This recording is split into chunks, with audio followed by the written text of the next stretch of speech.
የተወዳጁ ድምፃዊ ሰማኝ በለው አሟሟት በጣም ያነጋገረ በርካታ ኢትዮጵያውያኖችን እንዳዘኑ እየገለጹ ነው። አሁን የወጡ መረጃዎች ደግሞ ወደ ሕክምና ሲሄድ ዘንበል ብሎ ከመቅጽበት ሐኪም ቤት እንደደረሰ ሕይወቱ እንዳለፈ ከልጁ እስራኤል ከሚባለው ልጅ የተገኘ መረጃ ያመለክታል። የቀብር ስነ ስርዓቱም ነገ 9 ሰዓት አካባቢ ሊሆን እንደሚችል መረጃዎች እየወጡ ነው። ቦሌ ቡልቡላ መድኃኔዓለም የቀብር ስነ ስርዓቱ የተወዳጁ የባህል ሙዚቃ አምባሳደር የሰማኝ በለው እንደሚሆን ነው የሚጠበቀው። ምንም የመሞት የህመም አይነት ምልክት ሳይኖርበት ነው ጠዋት ላይ ዛሬ ደካከመ።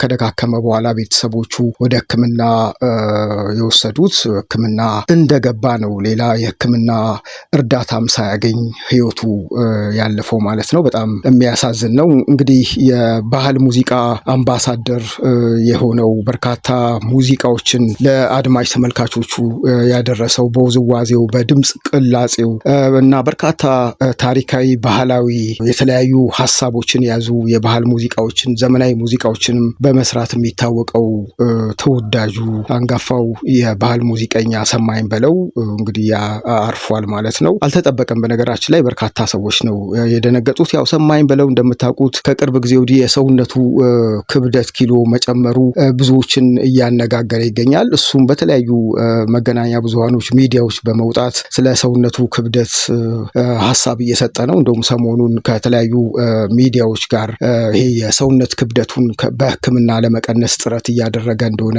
ገልጿል። በተከታታይ ሰሞኑን ባደረገው ሕክምና በሰባት ቀን ውስጥ ብቻ ወደ 10 ኪሎ እንደቀነሰ ነው መረጃዎች እየወጡ ያሉት። ይህንን እያደረገ ባለበት ሙሉ ጤነኛ መሆኑን ከክብደቱ መጨመር ከኪሎ መጨመር ውጪ ሌላ ህመም እና ሌላ ችግር እንደሌለበት በተለያዩ መገናኛ ብዙሃኖች ሲገልጽ ነበረ። ግን የክብደቱ መጨመር በሌሎች ጤናዎቹ ላይ ከፍተኛ ችግር ስለሚያመጡ እነሱን ለመቀነስ ከህክምና ባለሙያዎች ጋር በመነጋገር ኪሎ የመቀነስ እንቅስቃሴ ሲያደርግ ነበር። እንደነገርኳችሁ በ7 ተከታታይ ቀናት ባደረገው ህክምና 10 ኪሎ መቀነሱም መረጃ ወጥቷል። ከዚህ ውጪ እንግዲህ ለሞት የሚያበቃው ሌላ ህመም እንደሌለ ልጆቹም እየገለጹ ይገኛሉ። የዛሬው ድንገታዊ ህመም እና ለዚህ ሞት ያበቃው ማለት ነው። ከዚህ በፊት ምንም አይነት አስጊ ነገሮች እንደሌሉ ነው የሚገልጹት። እንደነገርኳችሁ እንግዲህ በባህል ሙዚቃ አረምኑን ሰጠሽ፣ ዳቦትን ስራ፣ ባላገሩ፣ ዘመናዊ እና ሌሎች በጣም ተወዳጅ ሙዚቃዎቹ በአድማጭ ተመልካች ጆሮ ልብ ውስጥ እንዲገባ ያደረገው ሙዚቀኛ ነው። የባህል ሙዚቀኛ ነው። እንግዲህ በርካታ ስራዎችን ሰርቷል። በተለይ አረምኑን ሰጠሽ የሚለው ሙዚቃም በበርካታ የሙዚቃ አፍቃሪዎች ዘንድ በጣም የሚወደድ የሙዚቃው ስራው ነው። ሰማኝ በለው እንግዲህ በቅርቡ አዳዲስ ስራዎችን ለመስራት እንደሚያቅድም የተለያዩ መረጃዎች እየወጡ ነው የሚገኙት።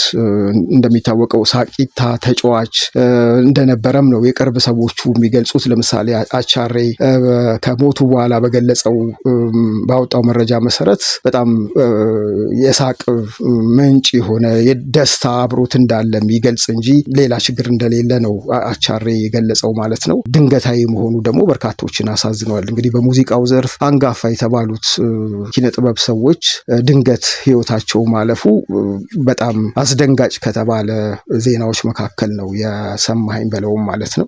ብዙ ሰዎች አድናቂዎቹ፣ ቤተሰቦቹ በጣም እንደደነገጡ ተገልጿል። እንደነገርኳችሁ እንግዲህ ሰማኝ በባህል ሙዚቃ ብቻ አይደለም በዘመናዊ ሙዚቃዎችም የሙዚቃ ኢንዱስትሪ ውስጥ ትልቅ አበርክቶ ነው ያለው። ሙዚቃዎቹ ታሪክን፣ ባህልን፣ ወገን የሚገልጹ ናቸው። ክሊፖቹም በዛ መልኩ የሚሰሩ ናቸው ማለት ነው። የድምፁ ቃና የድምፁ ቅላጼም እጅግ የተዋጣለት የባህል ሙዚቀኛ መሆኑን ነው የሚያሳየው ማለት ነው። በተለያዩ ማህበራዊ ጉዳዮች፣ ሀገራዊ ጉዳዮችን በመሳተፍም ይታወቃል ሰማኝ በለው። እንግዲህ ድንገት ዛሬ ደከመኝ በማለት ሕክምና ሲወሰድ ልክ ሕክምና ተቋም እንደገባ እንዳረፈ ተገልጿል። እንዳልኳችሁ ነገ ቀብር ስነስርዓቱ ሊሆን ይችላል። ምናልባት ቤተ ዘመድ ከውጭ የሚመጡም ከተለያዩ ቦታዎች የሚመጡም ካልደረሱ ምናልባት የቀብር ስነስርዓቱ ሊራዘም ይችላል እንጂ እስካሁን ያለው መረጃ ነገ 9 ሰዓት ላይ ቦሌ ቡልቡላ መድኃኔዓለም ሊሆን እንደሚችል ነው እየወጣ ያለው መረጃ። ሰማኝ በለው ባለትዳርና የ4 ልጆች አባት እንደነበረም የህይወት ታሪኩ ያስረዳል። እኛም ተጨማሪ መረጃዎችን እየተከታተልን ወደ እናንተ የምናደርስ ይሆናል። ጭላሎ ቲዩብን የተከታተላችሁት ስለነበረን ጊዜ እናመሰግናለን።